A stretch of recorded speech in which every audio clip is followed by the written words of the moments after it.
Since 2016, the Democrats have been pushing an investigation of Donald Trump for allegedly colluding with Russia in order to win the 2016 elections. Well, now the report is out, and the verdict is no collusion. And at this point, it looks like cable news will not stop the noise about Trump and Russia, despite the report being released. Well, now we've got a new investigation to cover. It seems the Republicans are now pushing to investigate the investigators. Meet U.S. Attorney John Durham. He is not a rookie by far. He investigated the CIA and revealed that they had destroyed tapes and evidence of their torture program. He also investigated the FBI's relationship with mafia boss Whitey Bulger.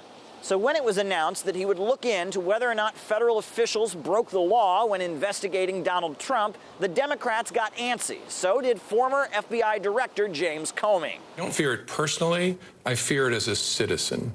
Right? Investigate what? Investigate that investigations were conducted, and what would be the crime you'd be investigating? So it's a terrible cycle to start. Perhaps the FBI does have a reason to be concerned. After all, they did send an informer who posed as an assistant in order to meet with Trump's aide. Now, this informer, Stefan Halper, has a long history. In fact, he was involved in CIA spying during the 1980 elections. Trump says that his campaign was spied on. However, those who oversaw the operation strongly object to that wording.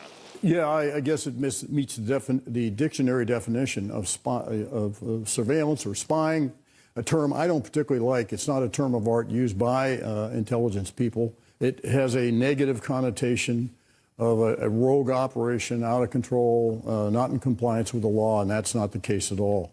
Now, let's not forget that the feds clung to the now discredited Steele dossier in order to apply for a warrant to surveil Donald Trump. Now, a full 10 days before they applied for the warrant, they were already questioning Christopher Steele's credibility. And here's some language from a memo that surfaced.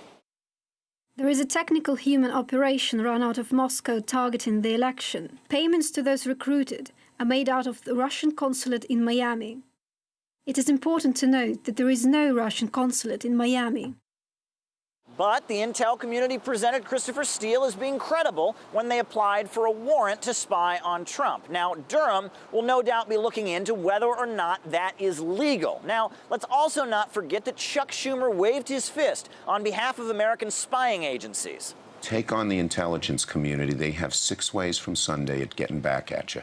Everything related to the Trump-Russia investigation seems to be widely contested. The words presented by one side are presented as falsehood by the other side. And amid all these allegations of dishonesty, bias, partisanship, we are expected to believe by both wings of the establishment that what they are saying about Russia and their allegations that it meddled in the 2016 elections is absolutely true.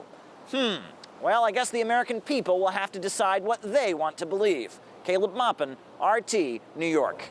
Well, as Caleb mentioned there, the new investigation seems to raise doubts about the investigators, but not about their findings.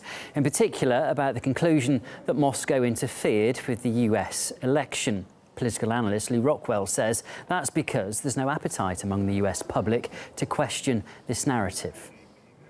They all know there's no evidence.